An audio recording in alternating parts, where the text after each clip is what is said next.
Do you think you are a guy that can put a franchise, coaches, owner, team, city, LeBron-like, and carry a team? That's what I want to do. That's what I tried to do at Oklahoma. I truly believe I did. Yeah, we had talent. I had great support around me, but at the same time, I set the standard and the tone. And that's what I want to do in Cleveland as well, whether that's being the best backup possible or starting. I want to be a guy that improves our team and makes everybody else better. Well, as you know, opportunities to play quarterback in the National Football League comes in a lot of different ways. I informed the group this morning that we're going to start Baker Mayfield and that Tyrod will be the backup if healthy. Obviously, he's still in the concussion protocol as far as I know.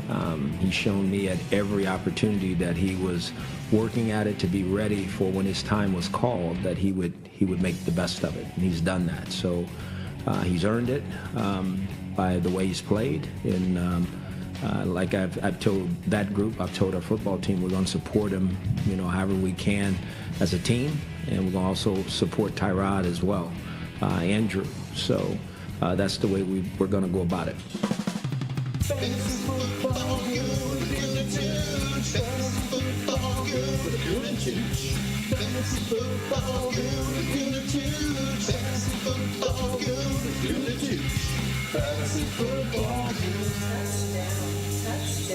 Touchdown.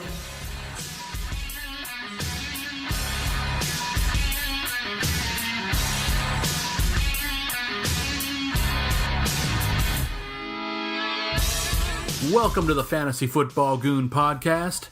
Fantasy Football Goon is a part of the Bears Barroom Radio Network. I'm your host, Joe Mandel, the Goon, and this is your Week 4 Fantasy Preview. Joining me, as always, is my co-host and good buddy, John Santucci, the Tooch. And today we have a very special guest, radio legend and avid fantasy player, Jeff Schwartz. Among many other achievements, Jeff worked as Director of Operations at 670 The Score in Chicago and was the mastermind behind Disco Demolition at Comiskey Park in 1979. He also had the first fantasy show to hit the airwaves, Spaceball Fantasy Football. Jeff, thanks for joining us. Hey, it's a pleasure joining you guys. I love the passion both of you put into this. John, do I call you John or do I call you Tooch? You can call me Tooch if you know. Okay, that's you welcoming me into your world. I appreciate it. And it's my pleasure to be here, guys. You're talking about this. This is my 27th year of playing fantasy football. Oh, man. And I've won twice. Maybe you can change. Maybe you can get number 3 this year. Well, right now I'm a perfect 3-0, but it's a screwy year. If I have played for big money in the past, now I'm not doing it. I'm doing it more for fun and still to stay on top of stuff. But it's such a different game right now, and there's so many different ways to do an advice show, just like you guys do, like I used to do way back when. I used to say to the people, what kind of league are you in? Because to give you advice about certain things without knowing what their needs are is a difficult thing. Oh, yeah. Especially back then, man. I'm sure that was a trip. Back then, first of all, the drafts, all of us that do it now online, et cetera. Back then, there was the beginning of the computers, and we used to do our live drafts at a hotel room.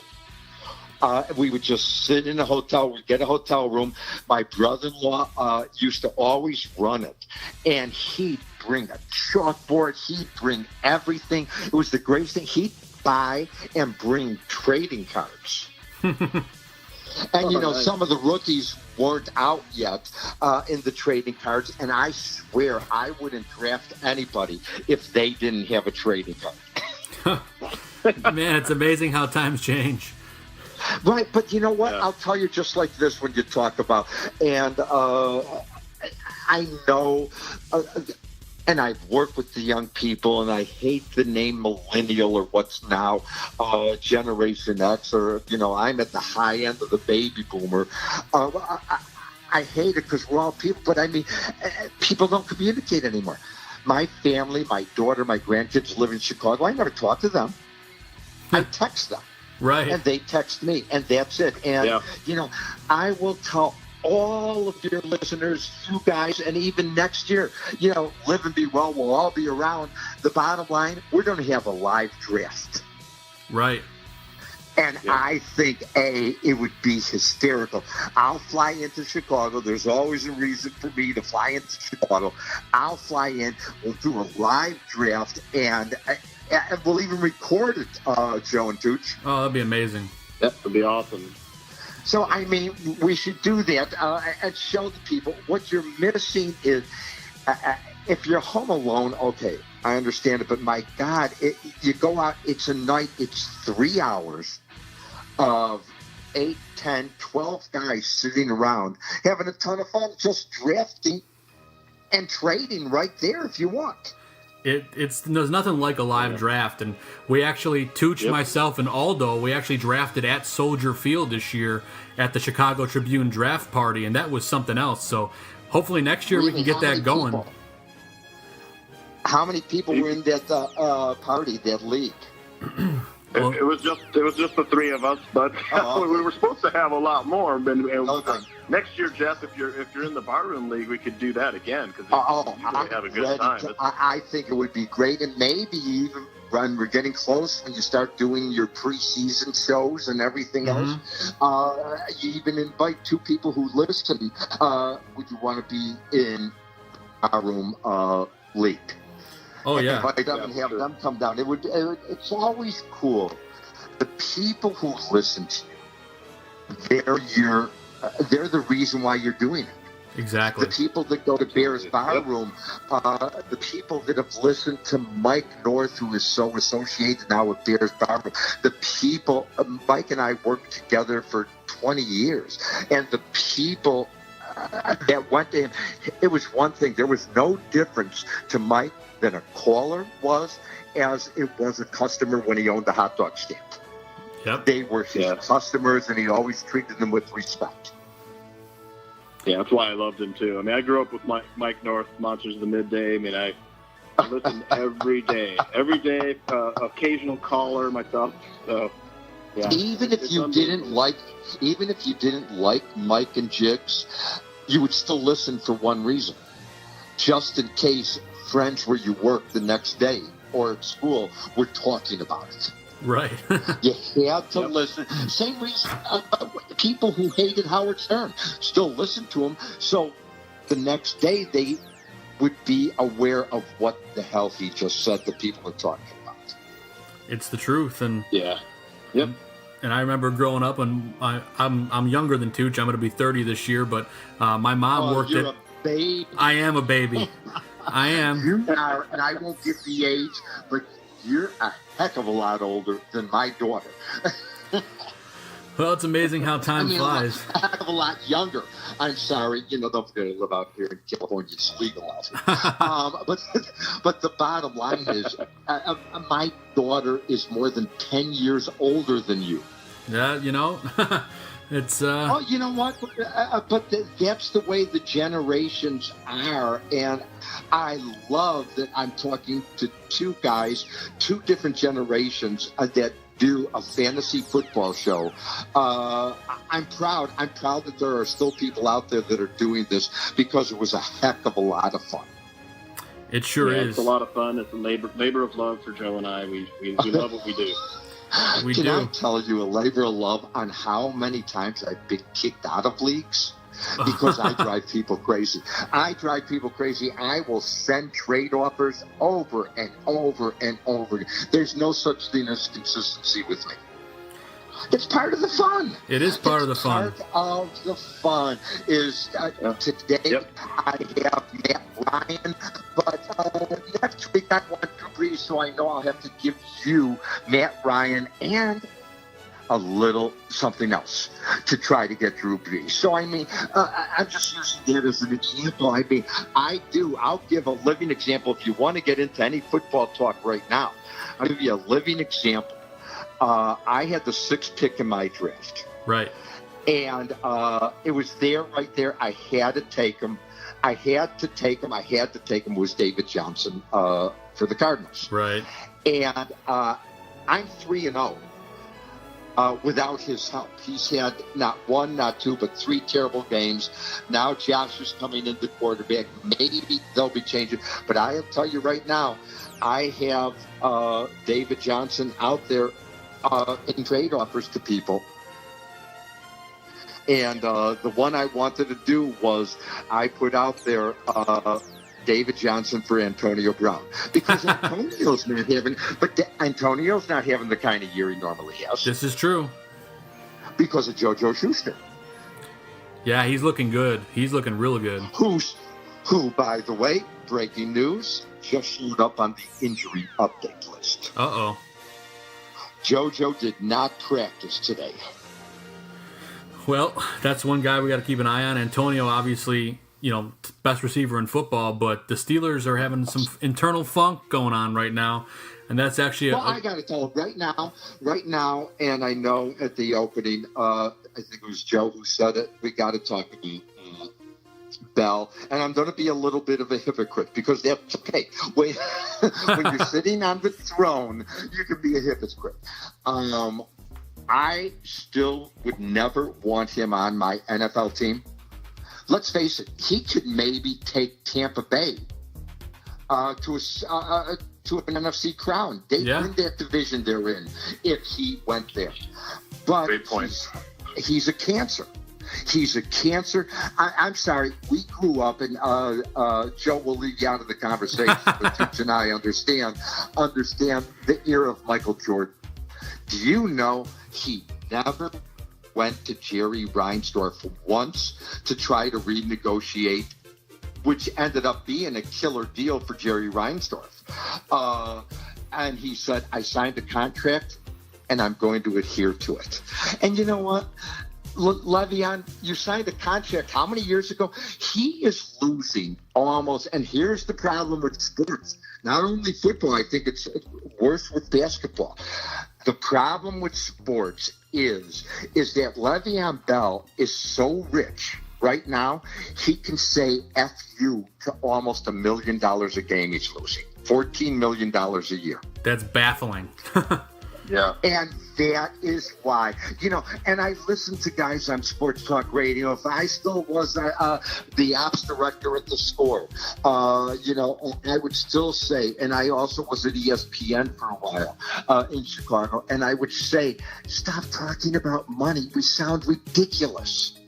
If I hear Jimmy Butler said no to $140 million one more time, I'll drive off the road. And roads here, you fall down a mountainside, guys. Oh, jeez. I mean, it's ridiculous. Le'Veon Bell is $14 million a year, and he's holding out. Yeah. Yeah, and there's some more teams that emerged today that are interested. Apparently the Packers are trying to put together a package for him. That would be an interesting fit. I would say the Packers, because the Packers, as long as Rodgers stays healthy, has a chance to go really far. So I could see the Packers doing it. I could see Tampa Bay doing it, because they don't. Tampa Bay would have beat the Steelers Monday night if they had a running game. They would have, and if they had receivers running the right routes. Okay. But I mean, at the end of the day, and I still love, and I'm sorry that people say he being Ryan Fitzmagic, came back to earth Monday. You know what? He threw for 411 yards. I'll take 3 interceptions. He's the first quarterback in NFL history to throw for 1,200 yards in the first 3 games. Right. Yeah. And I think I saw it 400. I mean, that's amazing. And they haven't said yet, have they? They have not, but they'd be foolish to bench him right now. Yeah. Especially, you know what? Right now, who could use Jameis Winston, who just went out for the year in San Francisco? Yeah, Jimmy Garoppolo. Yeah, trade him to the 49ers. Yep. Guys, I could still beat you head-to-head no matter what. I have one leg in the grave already, and I could still tumble your asses. That's what I like, man. I love that. I mean, it just with Le'Veon Bell. Why I said at the beginning hypocritical. Somebody dropped him and I picked him up. Hey, I don't blame you one bit. Somebody's going to try to trade for him. I saw the trade rumors, and also we are able to have, and once again, it depends on your league. We're able to have 4 bench players and 1 IR slot. And an IR slot in our league is only if a guy is listed as out. Obviously, Le'Veon Bell is listed as out. So I picked him up. I sat him there. Until buys, I don't have one buy person this week. Until buys really hinder me, I can get away with carrying Bell. And if he goes to the right team, look out. Yeah, he's got a lot of teams out there that are interested, high-powered offenses. So I think that's what you got to do with him. If you have him, I think you stash him or you try to trade him. Yeah, I think he would keep Rodgers healthier. Agreed. He can pick up the blitz in the backfield, too. Exactly, and because he is so much involved in the passing game. And his running, a third had a benefit that he could hand off the ball to 25 times. That's 16. Guess what? That's 10 more times that you're not being knocked to the ground. Exactly. Because we all know how the running game in Green Bay has struggled over the years. Exactly. And I mean, when you're wasting Rodgers. You're wasting Rodgers if you don't try. Now, the problem that I hear, anybody who trades for him has to pick up his whole salary. Right. So it's 14 and change. I didn't see them. I didn't see them on the cap list, but I also wasn't looking for them on the cap list. Let alone that obviously they're very happy with Connor. Mm-hmm. Is it Connor? Yeah, James Conner's been great, and he's done great. And so right now, cut your losses. And even if it's for 1 year for Le'Veon, if you can't win with Rodgers and Le'Veon Bell, you know what? You got to start all over again. Agreed. And Green Bay is a team like Dallas. They don't like to use the word rebuild. Right. It's true. Because they have a totally different type of mindset in those two cities. And especially Green Bay when, how many people are part owners of them? There's a lot. Yeah. As a Bears fan, I'd hate to see Bell go to the Packers. Well, you played him once already. That's true. You only play him one more time. You only play him one more time. And I'm saying you because I'm not in Chicago, but the Bears only play him one more time. Yeah, or in the playoffs. Well, in the playoffs, Le'Veon will probably get hurt. And usually that always happens. Somebody signs that big deal, they go there, they try to play too early because he's got to be out of shape, guys. Have you heard that he's working out? No, but I see him on a yacht. Nope. Yeah, but somebody even pointed out on the yacht he looked the size of an offensive lineman. Yeah, he's probably not staying in shape, so that's something to think about too. Yeah, but if I could carry him to, and if I can get to, halfway point, I'm 3-0 now. If I can get there to be 6-2 or 5-3, I'd be very happy, and then I'd have to make a decision to just cut him. But it's ridiculous. It's ridiculous, and almost as ridiculous as bye weeks. Yeah, the first bye weeks start this week. You got the Redskins and the Panthers on a bye. So if you have your Jordan Reeds, if you have your Cam Newtons, look for a replacement this week because it's hard believing that week 4 is when byes start. And think about it. Some people have byes in week 13. So what the NFL, in their great wisdom, try to do is spread it out so you only have like 2 or 4 teams on a bye a week. No, you know what? Split the league in half. Instead of 16 games on a Sunday, give me 8 for 2 weeks in a row. Everybody's on a bye. 2 weeks, you're 2 and done, and that's it. Everything else is stupid beyond belief. These are athletes. I can't stand. Do you go into that draft, and let's say you were going to draft Todd Gurley first, which obviously the majority of people probably did, right? Sure, yeah. And why? Nobody says there, Todd Gurley, just in case he gets hurt, I need his backup. I mean, you can't think about just in case he gets hurt. Mm-hmm. It's just ridiculous. And if they get hurt, they get hurt. That's the name of the game. How many people drafted David Johnson first last year? He was the cover of every magazine because of the season he had in 2016. Right. So David Johnson was drafted first probably 6 out of 10 times, and he was injured in the first quarter and out for the year in the first game. Yeah, that was a tough one to swallow last year, and right now that's looking like Le'Veon Bell this year. Yeah, and now you got people, they think it's easy to go international. Have you guys ever gone to Europe and they got to go there to play a game, or they got to go to Mexico? You know what? Last time I was at Mexico, I swear I would never go to Mexico again. And I mean, and it was because, you know what? When you can't turn on the faucet, put your mouth under it for a quick drink. Right. No, never again. And that's at the Acapulco resorts and everything else. When you see federales walking the beach, let me tell you, if I saw federales walking the beach at North Avenue Beach there in Chicago, I wouldn't go to North Avenue Beach. Same here. So I apologize to Mexico. You're the only ones that I know that actually have that. But I wouldn't do it anywhere. So whatever the case may be. And I'm probably screwing up your guys' podcast tonight. Oh, and no. I apologize. We love it. We love having you on. I apologize because I know some of the listeners are saying get the old fired off, and we want to know, but I'll tell you right now, the bottom line here, look out for the Chargers. The defense is playing great. Joey Bosa's coming back, and I'm going to leave the two of you and all your listeners with this. Mike Williams, first round 2 years ago, and from UCLA, look out. Bye-bye, Keenan. Never liked him anyways. And Phillip Rivers could be still a great quarterback. And look out, Chargers. See, I'm anti-Rams already, boys.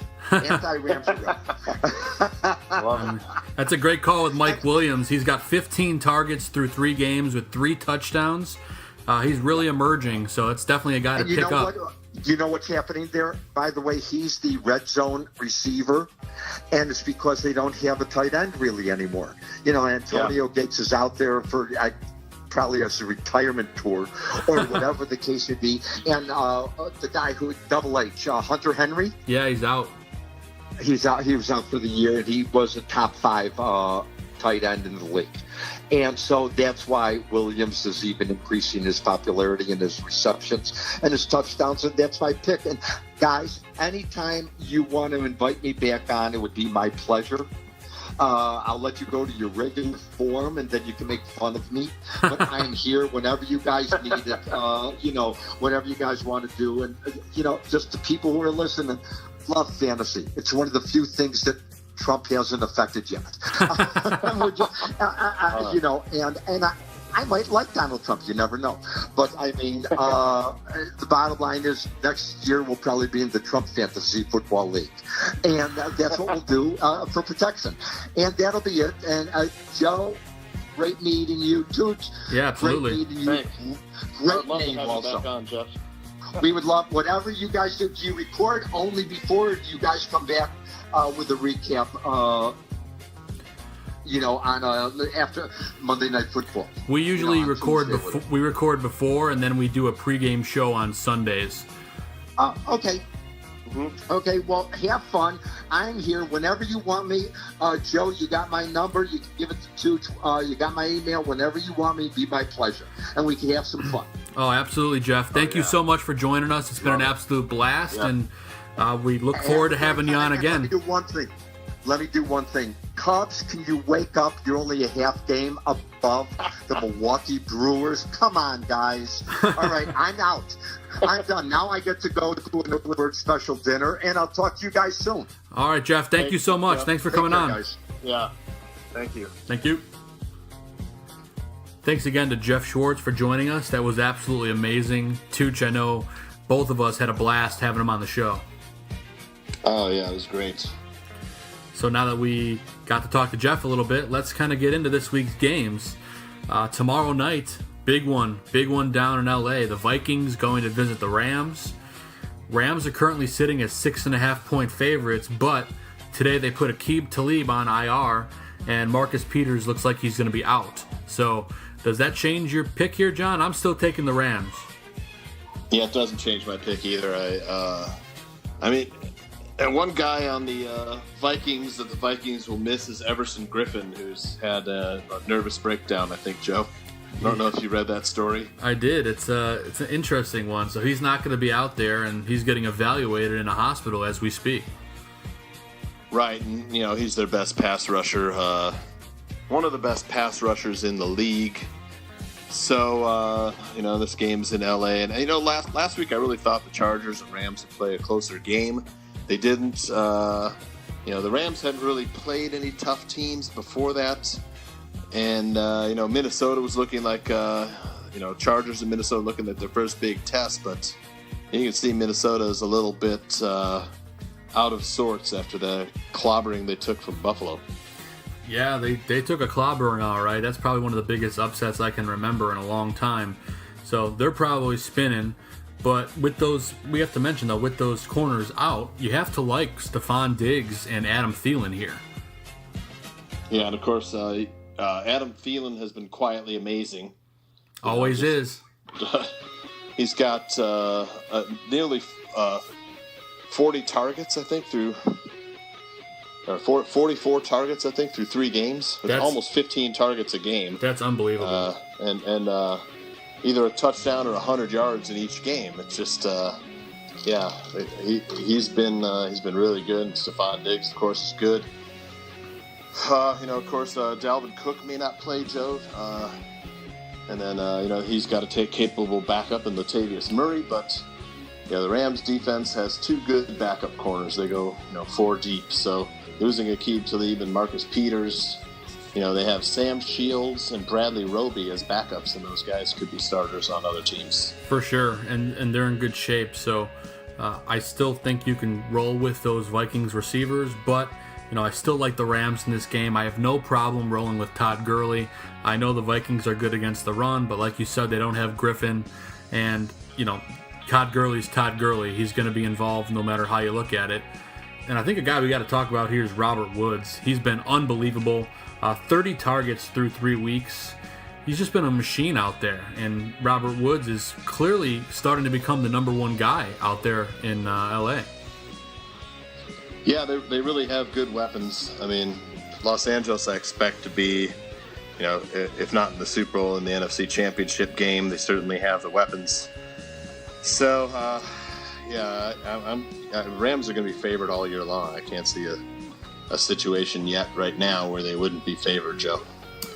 Agreed. And I still think you can roll with Jared Goff if you don't have any other better options. I mean, he's looked really good through 3 games. And he's, this is a tough matchup, but I still think you can roll with him if you need to. But at the same time, all these Rams receivers, I'm fine with them. I think Robert Woods, Brandon Cooks, Cooper Kupp, I mean, these are all guys that you have to consider starting. For sure. And I remember back at the Barfly tailgate, the question was, Deshaun Watson and Jared Goff. And I was kind of like, we both went with Deshaun Watson, but one of my picks was Jared Goff, and Jared Goff outscored Deshaun Watson that week. I kind of, people are like, Jared Goff. Last week I got a little, but that was the right pick.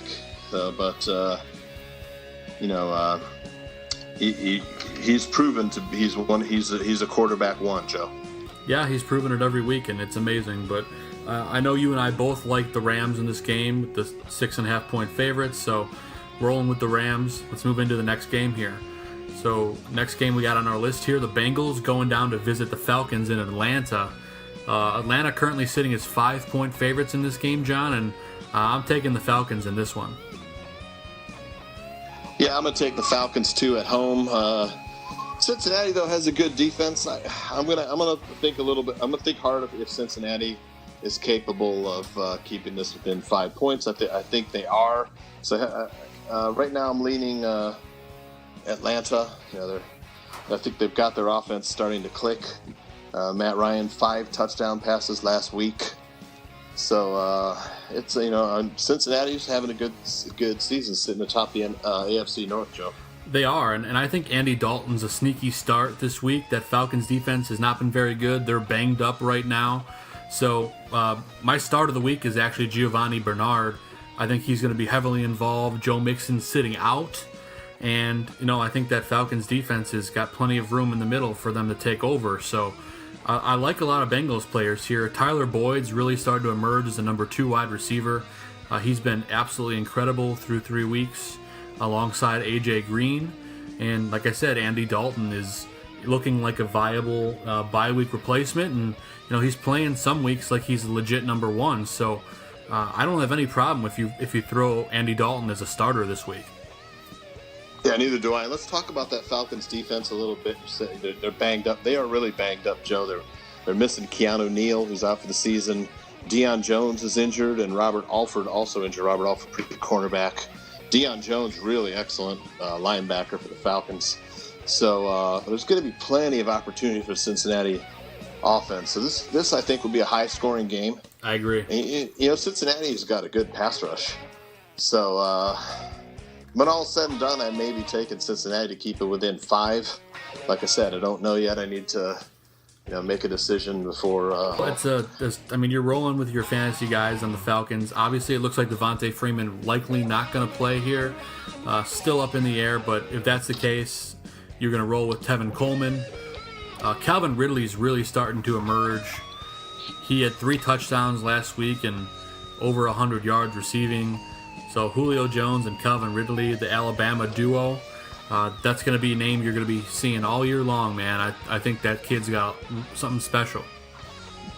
Yeah, I do too. I really liked him coming out. And opposite Julio, they've really, that's part of the reason why they've opened that offense up, Joe. Tevin Coleman, he's been really good. I don't know if he's had like 100 yards or a touchdown in each game he's played this season. So they're not missing Devontae Freeman that much. He has over 100 yards or a touchdown in each of the season's first 3 weeks. So with Devontae Freeman's knee injury keeping him out last week and possibly this week, Tevin Coleman is a running back 1. Absolutely, no doubt about it. And, in this game, we both like the Falcons for the time being, but, we'll see how things change towards game time.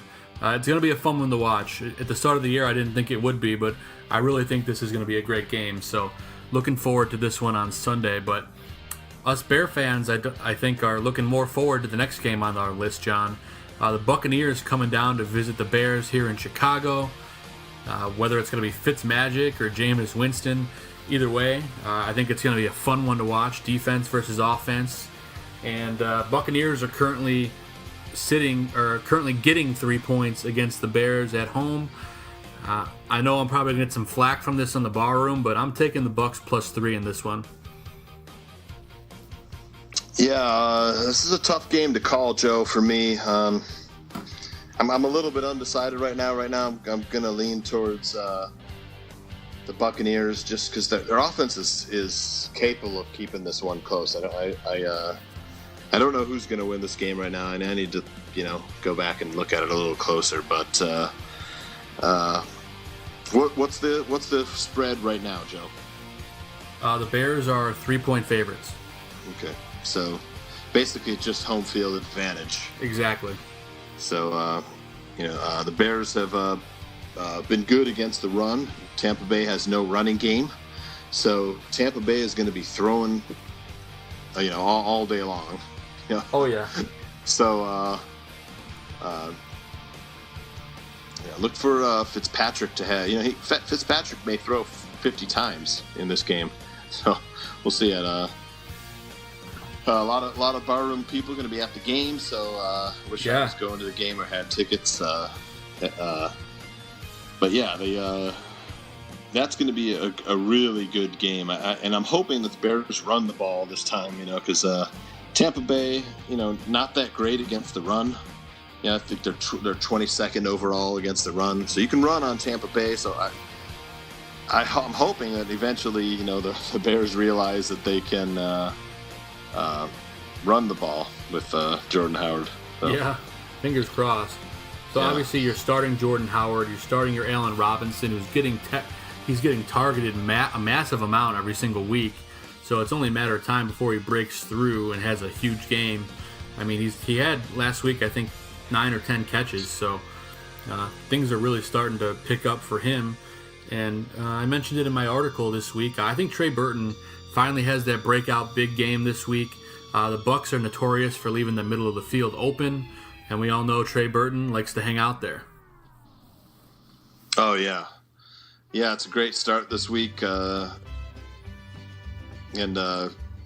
hoping that, the Bears' passing game starts to click, Joe, and that's really what we're looking for when we talk about Trey Burton. He started to get a good connection last week. So hopefully they build on last week and you see a little bit more. Of course, Allen Robinson has at least 7 targets in each game. So look for him against the Tampa Bay secondary to fill in. Anthony Miller is banged up, so I think you may see Allen Robinson get maybe even more than 7 targets. I would agree with that. And on the Bucs side of the ball, you're obviously starting Mike Evans. I had him on my bench list this week. I have Deshaun Jackson. He was completely shut down last week by the Steelers. So imagine what the Bears are going to do to him. So I think if you're starting receivers or tight ends for the Bucs, you're going to go with Mike Evans and then O.J. Howard, who has been unbelievable in the beginning of the season here. So Fitzpatrick loves him, and I think that's a good start this week too. Yeah, I really want to pick him up too. I put together a trade package for him in a couple leagues, but I think by this point it's probably too late. Yeah, I would agree. He's really starting to emerge, and he's kind of one of those surprise guys because they paid Cameron Brate, but it looks like they're putting him into more of a blocking role. Although he did vulture a touchdown against the Steelers, but that's beside the point. O.J. Howard is the guy to own. He's a big, powerful guy, and he could be, a good replacement for a guy like George Kittle, who, he's got a new quarterback, and we don't know how they're going to use him. So George Kittle falls down the list for me without Jimmy G. So just kind of wait and see how they use him this week. Yeah, and it was just a matter of time before he broke out too, Joe. His first-round pick. So it's going to be an exciting game. Can't wait to watch Bears Buccaneers. I think it'll be close. Did you make your pick, John, or are you going to hold off? I got to think about it a little bit more because it seems to me like a game where the Bears might pull it out at the last minute and get a last-minute field goal to win it, where it'd be a push. So, either you may be right with either pick. Right. Other than that, if Tampa Bay gets out to a fast start. Well, Tampa Bay opposing quarterbacks averaging 375 yards a game against Tampa Bay. So, of course, they faced a couple, teams threw all over them. But I don't think Mitch is ready yet to throw for, 375 yards. But at least, he's got the opportunity to throw in this game. So, hopefully, Mitch takes a step and the Bears get that victory. Agreed. And one of the Bears' other division mates, the Lions, have to travel down to Dallas to play the Cowboys. Cowboys are currently 3-point favorites in this game, John, but I'm going to take the Lions. I haven't really liked what I've seen out of the Cowboys so far this year. Yeah, the lone bright spot has been Ezekiel Elliott, who's been a steady scoring force. And then, of course, the Lions shocking everybody with a victory against the Patriots. Right. But that was unexpected, Definitely was. Ezekiel Elliott has had either a touchdown or 100 yards in every game this season. So the Lions, though, they're tough. They held the Patriots to under 90 yards rushing, but before that they were averaging about 150 yards rushing a game. So we'll see. It depends on which Lions defense we get. The Cowboys are at home. What's the spread again, Joe? Cowboys are 3-point favorites at home, so it's basically home field.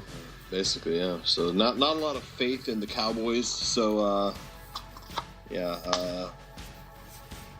I think I'm leaning Lions right now, but the Cowboys can be tough at home. We'll see. This is another game. It's a tough week, Joe. Actually, to pick games this week. So I think we're gonna have to listen to Uncle Mike on Friday. Yeah, I think so. This is a tough game, but I mean, Ezekiel Elliott's the only Cowboy that I would even remotely start here. I wouldn't touch anybody else. You're starting Zeke, and all the other Cowboys can ride the bench. But the Lions, on the other hand, are starting to be a fantasy team. Kerryon Johnson went over 100 yards, is the first Detroit runner to do that in quite a long time. I think it was Thanksgiving of 2 or 3 years ago. I think Reggie Bush was the last person to do it for the Lions. So Kerryon Johnson's a good play here, and Kenny Golladay really starting to emerge, John. He's the PPR machine. He's getting targeted a lot, and he's finally showing off that speed. So I really like what I'm seeing out of Kenny Golladay. Yeah, the Lions, of course, go 3 deep at wide receiver.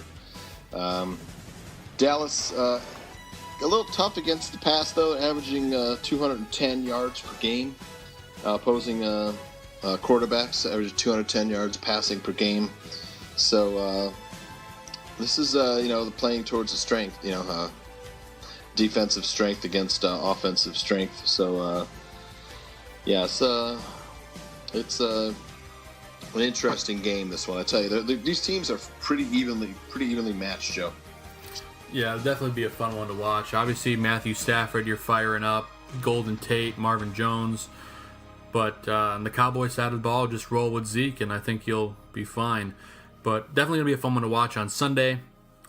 The next team here is the upset special from last week. The Buffalo Bills traveling down to Green Bay to play the Packers.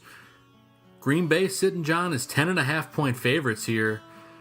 The Bills looked like a whole new team last week. 10.5 points is a lot. I'm taking the Bills. I know that's a bit of a surprise, but I'm taking the Bills here. Yeah, we talked about how 17 points with the Vikings was a lot of lumber, and didn't act on it. Went with the Vikings. That was a mistake. This game is hard to call, though. Shady McCoy still out. He's banged up. He's got the rib cartilage injury, but he was interviewed today and said that he's going to play. So, it could be a diversion tactic, but I would be surprised if he didn't play on Sunday. Yeah, and of course the Packers losing to the Redskins last week, who jumped out to a big lead. Big lead in that game. I don't know if you watched that game, but 10 points. Is it 10 or 10.5? It's 10.5. 10.5. So I'm probably leaning Bills right now. Haven't made my picks yet, but like we said, we don't want to be fooled twice, do we, Joe? No, we don't want to be fooled twice, and we definitely got fooled last week. I think the Bills fooled everybody. But fantasy relevancy-wise, I think the only guy on the Bills you can really think about starting here is Shady McCoy, as long as he plays. And if not, then you're going to roll with Chris Ivory. And, Charles Clay finally starting to show signs of life. I wouldn't start him yet. Just keep an eye on him. But those are the only guys I'm thinking about. Kelvin Benjamin has been terrible. He's dropping balls left and right.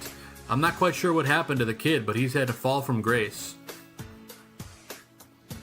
Yeah, I'm not sure either, Joe. I would stay away, though, in my opinion. Agreed. And obviously you have a bunch of Packers you're probably going to roll with. You're starting Aaron Rodgers. You know he's going to play. He's not practicing all week, but he's still going to play anyway. I would say that Geronimo Allison's probably worth a sit. I wouldn't start him this week. He's been boom or bust, and these are generally the kind of games where Rodgers goes to his trusted targets, and by that I'm talking about Devontae Adams and Randall Cobb. I think Geronimo Allison kind of has a in the background kind of game because the Bills secondary just isn't that good.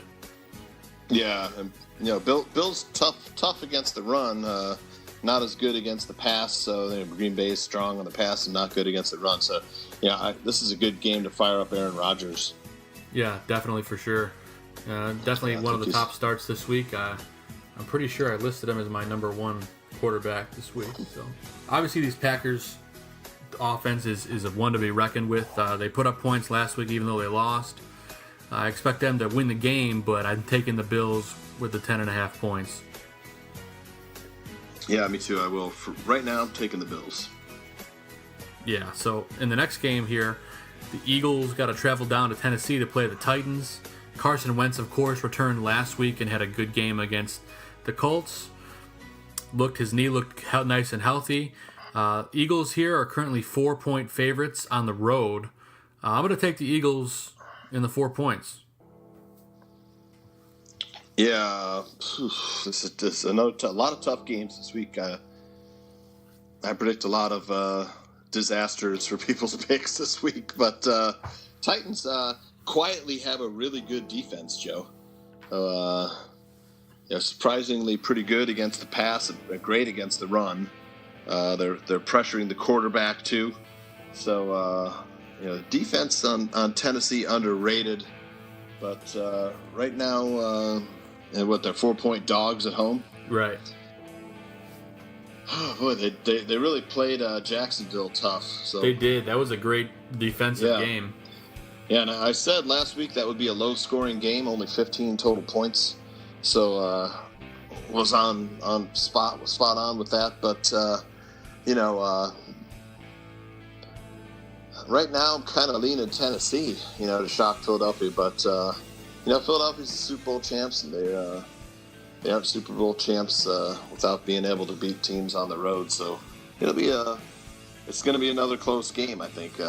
So I may take maybe Philadelphia wins it, but I think I'm going to lean towards Tennessee plus the 4 at home. That's fair, and it looks like Alshon Jeffrey's due to return this week. He's been practicing in full, so I would be shocked if he didn't suit up on Sunday. So look for his debut alongside Nelson Aguilar, getting that receiver core healthy again. Jay Ajayi's still questionable for this week. He's been dealing with a boatload of injuries. The guy can't seem to stay healthy. I'm not sure if he's going to play or not, but Corey Clement is definitely worth a start here. Right, and Philadelphia not the greatest against the passing game, so Corey Davis has a pretty good matchup. Maybe this is the week we see for a first-round pick break out. I know Tennessee has issues at quarterback, so that's probably that's what's holding back the passing game in Tennessee. But and that's a bit of an understatement too, because Blaine Gabbert's in concussion protocol, and they threw in Marcus Mariota, who's dealing with an elbow injury, to play in the game. So they're in a tough place right now. Right, and who is starting, Joe? Do we know yet? Well, if Gabbert clears concussion protocol, he'll probably start, because Mariota has numbness in his fingers on his throwing hand. So not good. That's not good. But if he has to, I think they'll probably start Mariota if Gabbert doesn't clear concussion protocol. And if Mariota and Gabbert can't go, I don't even know who the third person is over there. I think I don't know. Neither do I.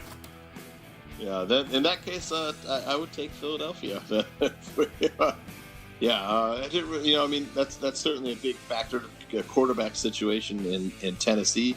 Of course, they were able to tough it out against Jacksonville. So, this is like I said, these are tough games to call this weekend. Every game has been a tough call. So maybe Mike Vrabel will go out there and throw some passes. But I like the Eagles. You're taking the Titans. It's going to be a close one. Yeah. A nice defensive battle again. And our next game here is a really close one, according to the spread. The Texans going down to Indianapolis to visit the Colts. Colts are sitting as a 1-point favorite here, John. So I'm going to take the Texans +1. Yeah, Colts have been surprisingly good on defense. Better than expected. So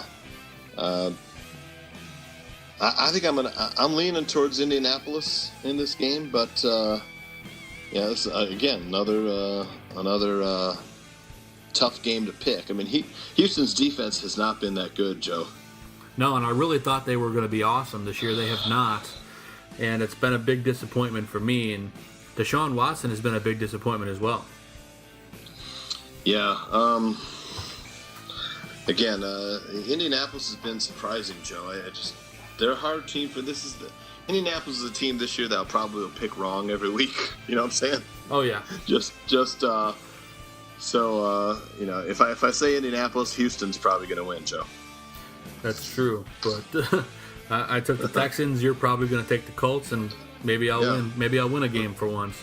Colts are like the best team against the wide receiver, and that's a big strong point of Houston is the wide receiver. They have two good starting wide receivers. So but you're still starting DeAndre Hopkins. You have to. Yeah. You're still rolling with Will Fuller if you have him.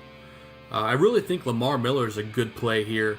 The Colts are much better against the pass than they are against the run. So I'm taking Lamar Miller here. I think he's probably a good play, especially in like daily fantasy leagues. So I know you don't like him, but I still think he's a good play. Well, yeah, they've given up, at least 10 points a week from running back.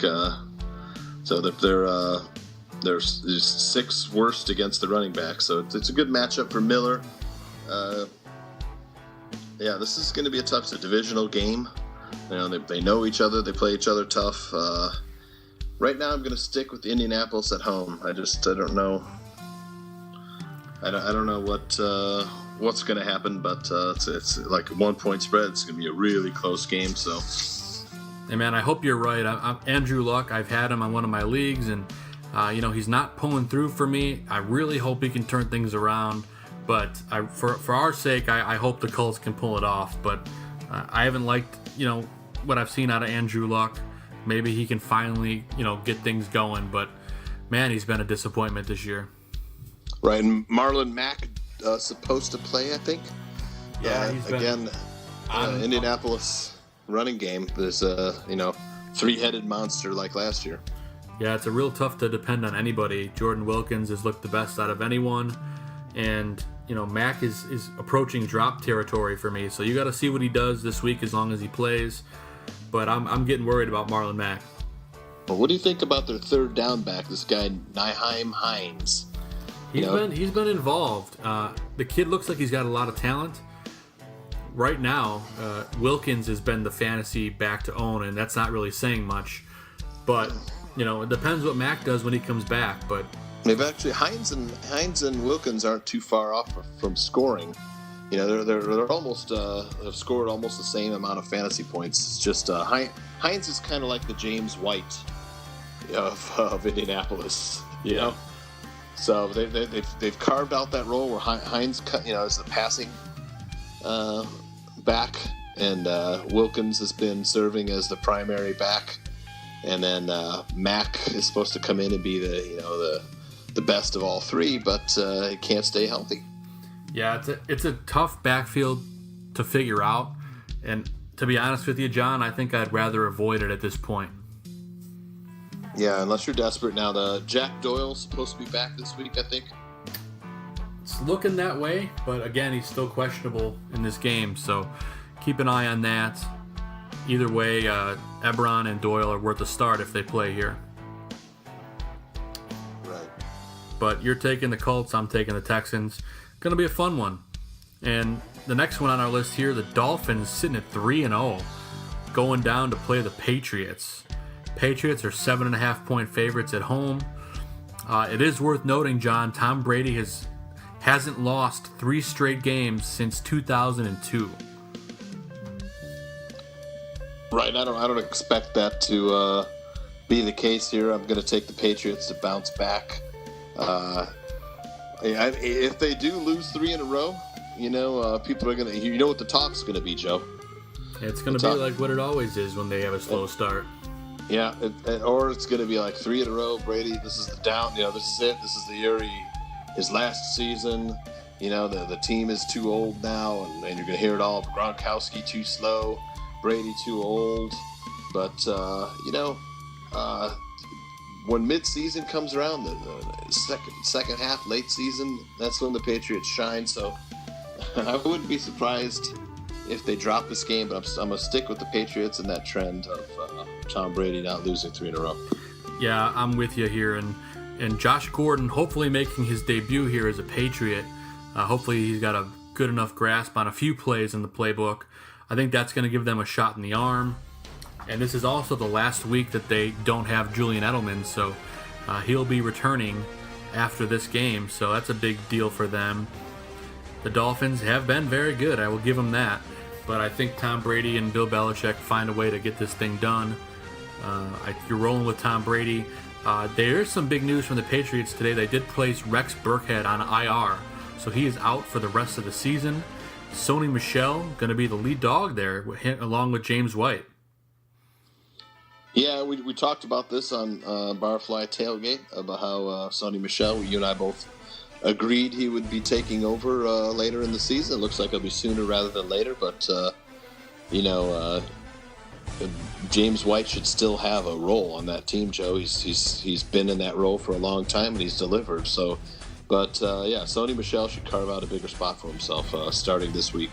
Running backs dropping like flies in New England, John. Jeremy Hill's gone, Rex Burkhead's gone, and boom, you're talking Michel and James White for the time being. Yeah, we'll probably see some other guy too, like Brandon Bolden or something. Just, so Belichick can mess with the fantasy football players, Joe. You know it, and he'll find a way to do it, but Sony Michel definitely the guy to own right now. And on the Dolphins side of the ball, Ryan Tannehill has looked great, but Kenyon Drake has seemed to have disappeared, John. What is going on with Kenyon Drake? I think it's just a matter of time before he, turns out he's just too talented. Patriots, this would be a good game for Kenyon Drake to, take a step forward. I think this should be a fairly high-scoring game. I think so too. Miami certainly has been stingy on defense, but New England is going to be looking for for a lot of big offense on the road. So I think you can still play Kenyon Drake as a running back too. I wouldn't be sad if I had him as my running back too, and I'd probably line him up out there this week. For sure, and I think Kenny Stills also a great play against the Patriots. Devontae Parker looks like he's back, so he could be an interesting play here, but I like Kenny Stills better this week. I don't know what's going on with Danny Amendola. He seems to have fallen off the face of the earth, but for the time being, I'm going to wait and see what's going on with him. Well, they've really spread the ball around. Tannehill hit 7 different receivers last week. 3 touchdown passes. So this is the week Devontae Parker, should. It's in his best interest to make a big statement here and prove that he's worth a first-round pick. It's so long, Joe. I think 3-4 seasons we've been hearing Devontae Parker is going to be awesome. Injuries, and he just hasn't delivered. But again, I'm hearing the talk. This is the week Devontae Parker breaks out. So if you're going to start him, maybe flex him in there this week, Joe. If there's ever a time to do it, it's against the Patriots. They couldn't stop anything last week, but I still think the Patriots pull it out. Going to be a fun one to watch. Who would think that the Dolphins are undefeated going into Week 4 of the season? Yeah, I certainly didn't expect it. We thought this division would be really weak. It's been better than advertised. It has. And another team in this division that's better than expected is the Jets. They're going down to play the Jaguars in Jacksonville. Jaguars currently 9-point favorites in this game, John. I'm going to take the Jets plus 9. That defense has been much better than expected, and the only problem there is Sam Darnold could get a little reckless sometimes. Yeah, and that Jacksonville defense certainly isn't kind to rookies. Jets defense has been better than advertised, and Jacksonville's offense has struggled lately. Leonard Fournette coming back, Joe? It looks like it. He practiced limited today, so it's trending towards playing this week, but again, definitely a situation to monitor. Right, and TJ Yeldon and Corey Grant split time while he was out last week, and did okay against that tough Tennessee defense. But Jacksonville sure could use Leonard Fournette back, Joe. Yeah, they could, and all fantasy owners could use him back too. So, come on, Leonard. Come back. It's a big game. They need you. But I'm taking the Jets +9. Are you going to take the Jags then?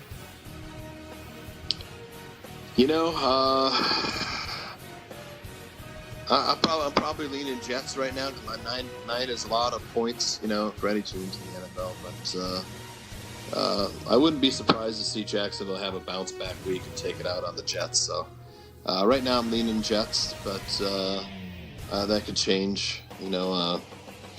I'll have to examine it a little bit more closely as I get close to Saturday. Yeah, absolutely. And, on the Jaguars side of the ball, you're going to roll with Keelan Cole's looked great, and you're going to roll with Blake Bortles probably. And if you need a quarterback, Blake Bortles is. Last week he wasn't so good, but I think they might be able to air it out against the Jets if they get some time in the pocket. Yeah, I think so too. Jacksonville has weapons.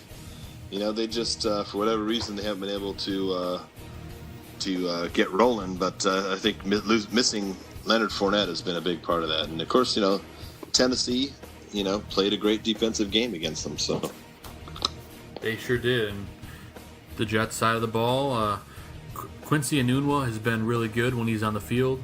Sam Darnold is attracted to him like a magnet. So Enunwa and then Robbie Anderson are probably the two guys you're looking at here. Besides that, I would leave the Jets alone. All right, Bilal Powell's been pretty good, but Jacksonville's tough against the run too. So, sure.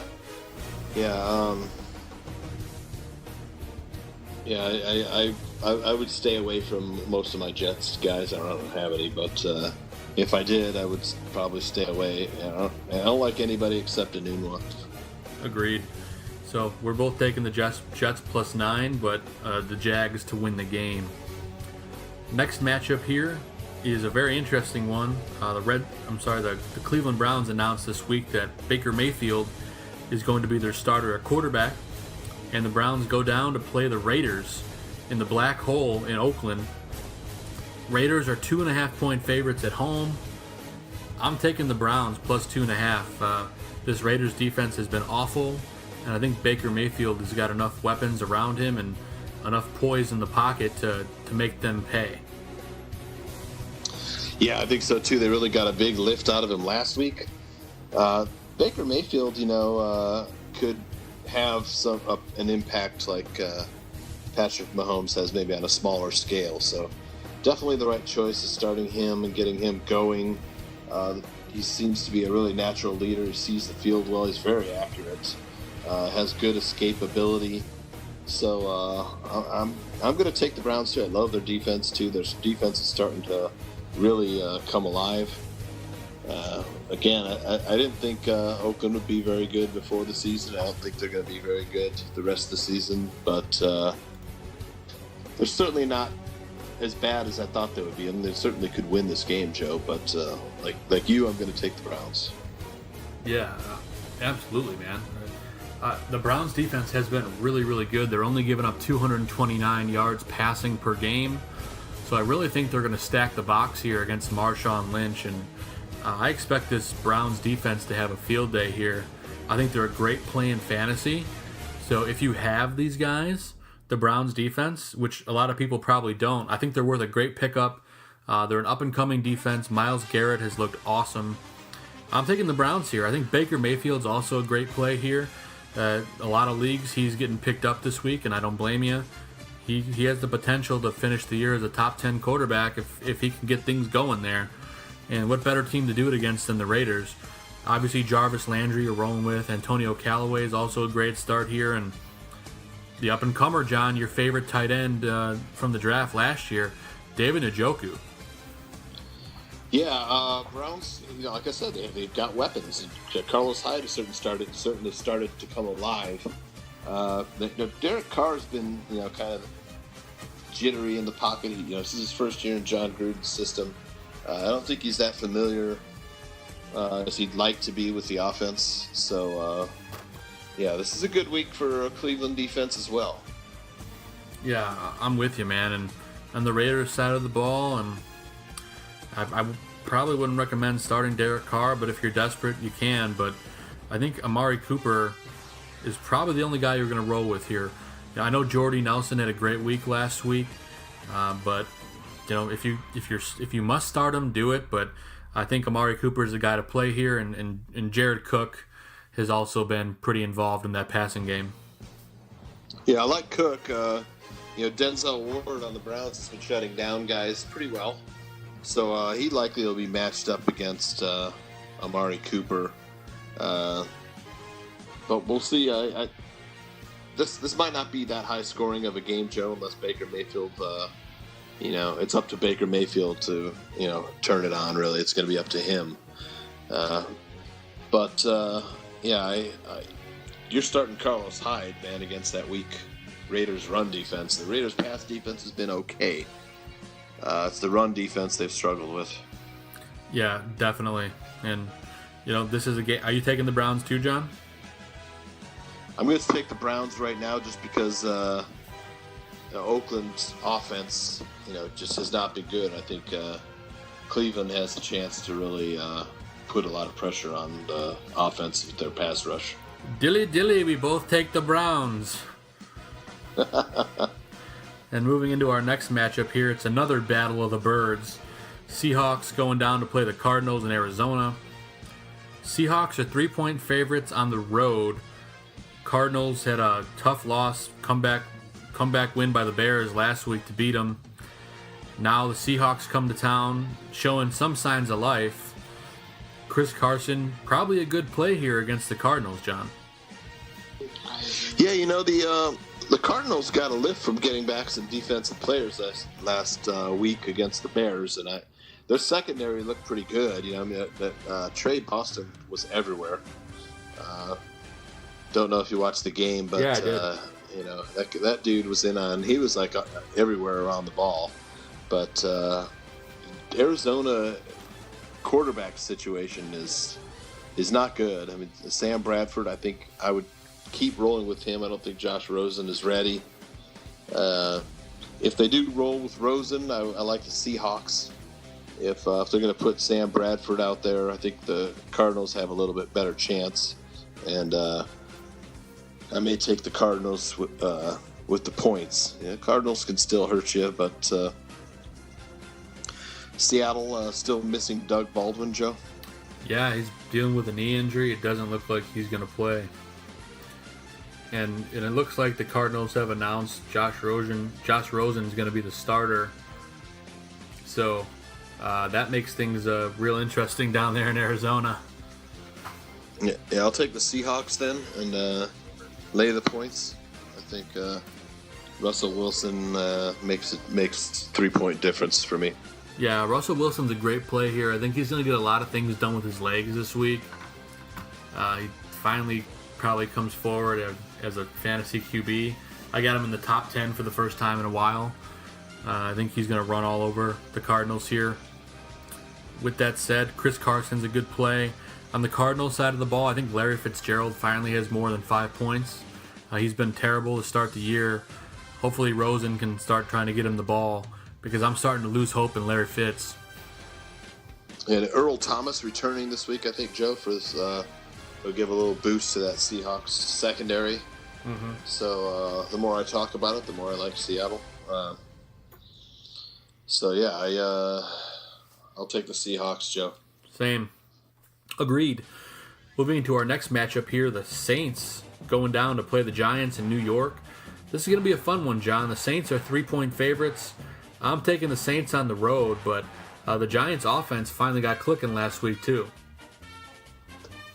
Yeah, they did. Of course, Saquon Barkley has had 100 yards of offense in each of his first 3 games. New Orleans is the worst team against the pass. So, you're looking for Odell Beckham and Sterling Shepard and Saquon Barkley and Eli Manning to be fairly good starts all around. Odell Beckham, of course, you're starting him. For sure. And then this could be, a high-scoring game. I think it will be one of the higher-scoring games of the week. I'm going to take New Orleans with all of its weapons to beat the Giants, though. There's just too much for Giants to keep up with, I think, Joe. What do you think? I think so too, but this is my fantasy game of the week. I would agree with you 100%. I think I have these running backs ranked 1 and 2 this week. I have Alvin Kamara at number 1 and Saquon Barkley at number 2. I think both these guys are going to go absolutely off.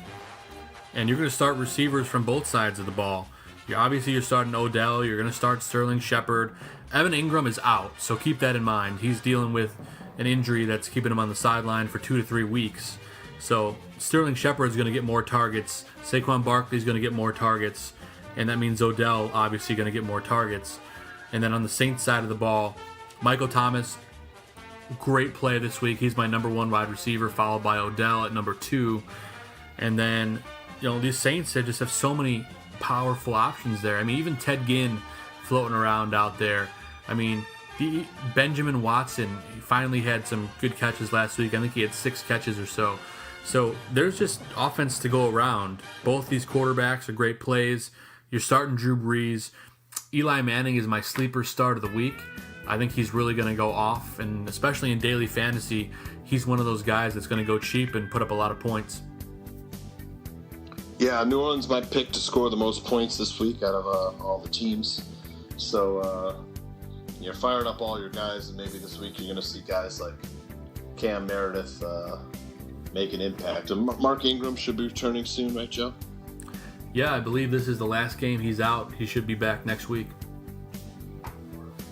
Right, so look for New Orleans to get even stronger on offense. It's their defense that needs to pick it up. And last year they were a bit of a second-half defense, so New Orleans putting it all together before the end of the season will be a dangerous team in the latter half of the season. Yeah, they're super dangerous on offense, and definitely looking forward to watch that game. It's fantasy fireworks all around. And that takes us into our last afternoon game. The 49ers going to play the Chargers in LA. Chargers 11.5-point favorites here, John, at home. I'm still taking the Chargers. I know it's a lot of points, but the 49ers lost Jimmy G. They have C.J. Beathard taking over at quarterback, and they're kind of in a flux right now. So I'm going to roll with the Chargers here. Yeah, I am too. 49ers not very good against the pass. Passing game is one of Chargers' strong points. They have good weapons out of the backfield that can catch the ball, but Gordon and Eckler, then their wide receivers, they go 3 or 4 deep. Maybe Antonio Gates catches a touchdown this week too. I know he's a little banged up, and they've been going with Virgil Green. But Mike Williams, like Spaceball said, yeah, he's got 2 or 3 touchdowns already, Joe, on the season. He's got 3 touchdowns. 3 touchdowns through 3 weeks. The guy's looking like a touchdown machine. So, I would fire him up, just like Jeff said. So for sure. I'm gonna roll with the Chargers again on this one. I think they're just gonna they were slow start last year, Joe. You know how high I was on the Chargers last year. I think they have a good chance to challenge Kansas City down the stretch for that division title, but we'll see. Kansas City has just been so strong, Joe, offensively. They had a great matchup the first week, Chargers and Chiefs. A lot of fireworks. So it's really, that division has been really exciting, Joe. So, but it has. Yeah, I'm gonna roll with the Chargers and look for C.J. Beathard to make a few mistakes and give it to the Chargers, and Chargers be able to cover that 9. I would agree, and that Chargers defense is way better than that Chiefs defense, and it looks like Joey Bosa's trending towards coming back. I'm not sure if he's going to be back this week, but he should be back at least hopefully next week. But either way, this Chargers team is really good. Phillip Rivers is a top start this week. I think I have him ranked at number 5 at quarterback, so if you have Phillip Rivers, you got to fire him up. He's going to be absolutely incredible this week. On the 49ers side of the ball, and it's tough sledding. I have George Kittle riding the bench because you don't know what to expect out of the tight end, especially when you have the backup quarterback coming in. I mean, Marquise Goodwin and Pierre Garçon are really the only 2 guys touching. Matt Breida, is also a guy that you can consider firing up, but I dropped his stock a bit because I don't know what they're going to do with the new quarterback. And Breida's actually banged up too. He's questionable here, so If Breida's out, I like them even less. Right now, Alfred Morris also questionable. So, yeah, this 49ers team is got some issues right now. Important to note is that C.J. Beathard is the quarterback who targets running backs out of the backfield the most of any quarterback the past few years, I think. So, I mean, if Matt Breida would be a good start. He's playing, for in a PPR. So, but yeah, again, you're desperate if you're starting those guys. But yeah, the Chargers guys are the guys you want to fire up. For sure, and Breida's still leading the league in rushing, but again, if he doesn't play here, then you're not touching any running backs in this game. But you and I both taking the Chargers 11.5 points, John? Is it 11.5? I thought it was 9, but yeah, I'll still take the Chargers. Yeah, it's 11.5, so I'm still taking the Chargers too. You're firing up all your Chargers, man. It's going to be a good game on Sunday. And that takes us into Sunday night, John. It's a good one. Ravens going down to Pittsburgh to play the Steelers. Steelers 3-point favorites, John, at home. This Ravens team has looked better as of late, and the Steelers finally got things going this week against Tampa Bay. Yeah, this is going to be an exciting game. I really can't wait to watch it. I think it'll be higher. Ravens have a good defense, of course, as usual. The Ravens, I think, are able to hang, too, offensively now. They've got some good wide receivers. Flacco has been, finding those the 3 deep wide receiver set there with Snead and Brown and Crabtree. And then hopefully Alex Collins and Buck Allen could put together their ground game. They have the 1-2 punch of those two guys. And then Mark Andrews has been really good as a tight end that you want to look at. I know you were high on him before the league. Yeah. He's starting to emerge. And Pittsburgh has been weak against the tight end, so this would be a good week to pick him up and start him if you're looking for a tight end, or your tight end, maybe you had Jordan Reed, and he's on a bye, or you had Greg Olsen, he's on a bye, so you are firing up. You could do a lot worse than Mark Andrews. For sure, and the first-round pick, Hayden Hurst, had foot surgery at the beginning of the season. He practiced this week. He's back. I'm not sure if he's going to play in this game, but he's definitely a guy you got to keep your eye on as he returns to play with the Ravens. Right, and of course, I saw a tight end emerge on the Pittsburgh side. Vance McDonald last week. Stiff-arming. Former Bear Chris Conte right onto the IR.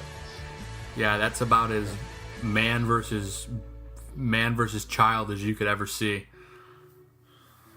Yeah, no, he was a guy I liked. I wanted to pick him up, draft him. He was injured, but he that's been the whole knock on him his whole career. Vance McDonald's been injured. He's got a lot of talent. He's fast.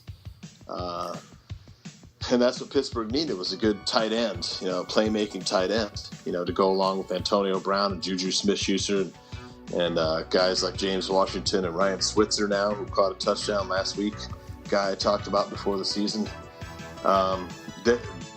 Roethlisberger has been one of the best quarterbacks too, Joe. He's been unbelievable. He might be the top scoring quarterback this year so far. I'm not sure, but he's been very solid through 3 games. Yeah, I mean, between him, Mahomes, and Fitzpatrick, those 3 guys have been unbelievable. Right. The more you think about it, Pittsburgh really, even though they're 1-1-1, I think, right? They're fine without Le'Veon Bell, Joe. Hence Le'Veon Bell on the trading block. Yeah, no surprise there. But you're firing up all your Steelers. But the Ravens side of the ball gets interesting. Alex Collins here is an intriguing start against the Steelers because their defense has been less than ideal to start the season.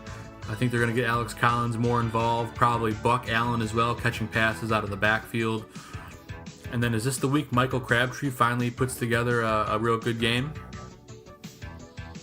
He's got this, like I said, this has the potential to be a really high scoring game. So, yeah, I think he does, Joe. I think, Crabtree's a good play. John Brown's a good play. And Willie Snead is a good play. So, like I said, I think this will be a good fantasy matchup to get your offensive playmakers in the game. For sure. And Joe Flacco is especially sneaky in daily fantasy. I know he's not a very intriguing name and people kind of get drawn away from him, but in daily fantasy, I think last time I checked, he was below $5,000 from your payroll, and that's unbelievable for a quarterback that has the potential to put up, 20, 30 points. So Joe Flacco, definitely worth taking a look at on FanDuel or DraftKings. Great point, because, he puts up a day like you're talking, and you can splurge on guys like Alvin Kamara and, Antonio Brown, Michael Thomas, you could fire up those guys if you get a good break on the quarterback. So, great point about the Flacco and Bailey. But you taking the Steelers at home as 3-point favorites? Yeah, I'm going to take the Steelers at home. It's going to be a great Sunday night game. I can't wait to watch that one. But I don't know if any games I'm more excited about, John, than the one on Monday night. The Chiefs going down to Denver to play the Broncos. Patrick Mahomes and the boys have been tearing things up. But this is their this is their toughest test so far to start the season. That Broncos defense has been really good against the run, and they've been pretty good against the pass too. So I'm looking at this one. The Chiefs going in as 5-point favorites on the road. You and I talked about this. It's a bit of a trap game, isn't it, John? It feels like a trap game. I'm going to have to listen to Uncle Mike, on Friday. But, NFL record 13 touchdown passes through the first 3 games of the season for Patrick Mahomes. He's been really good, Joe. Of course, he is still, almost a rookie. He's a second-year player, but he didn't play much his rookie season. Going up into Denver could be a problem for him if that defense raises its game. But right now, the Denver Broncos defense hasn't been what it was in the past.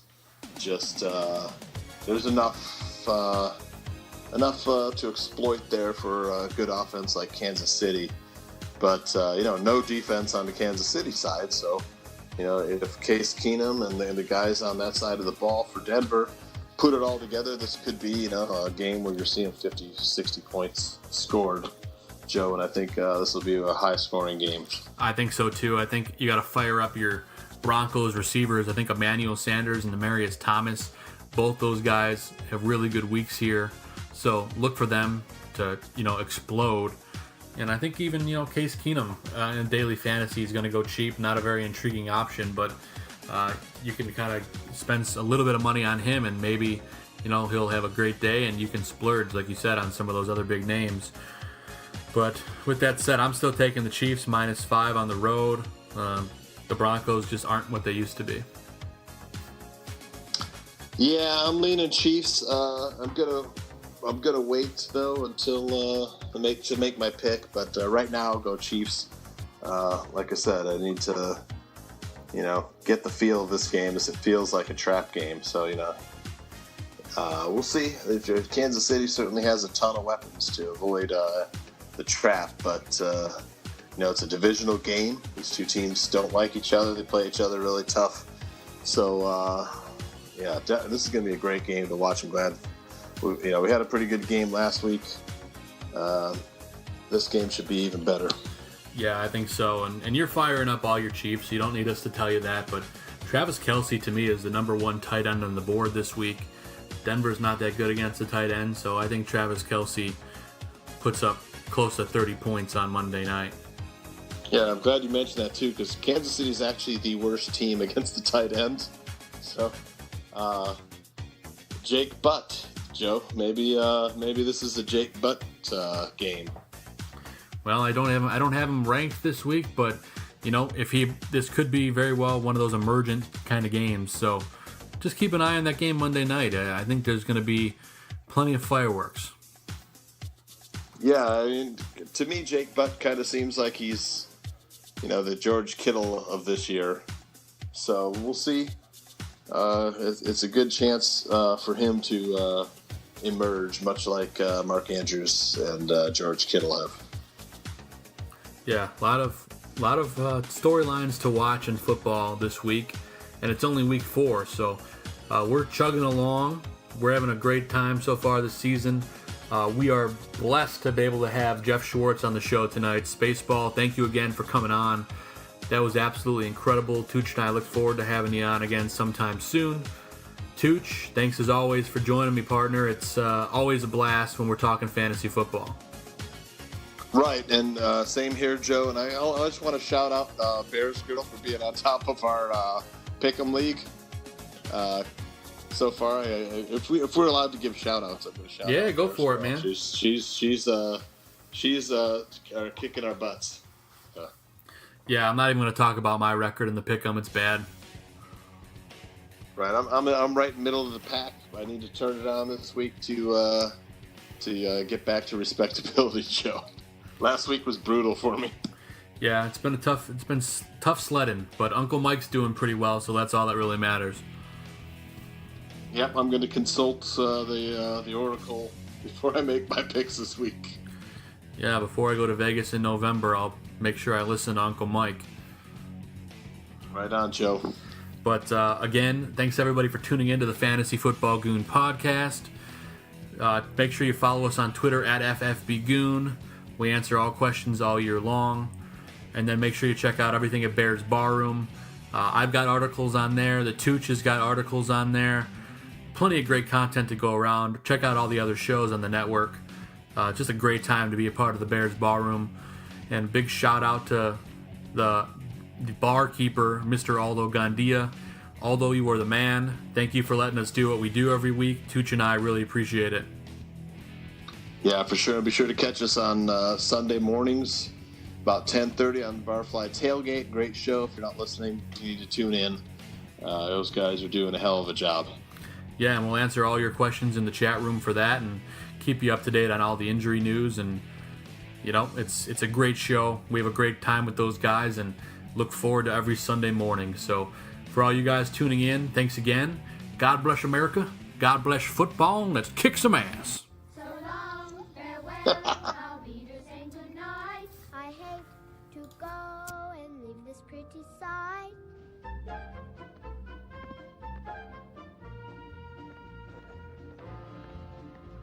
So long, farewell, I'll be your saying adieu. Adieu, adieu, to you and you and you.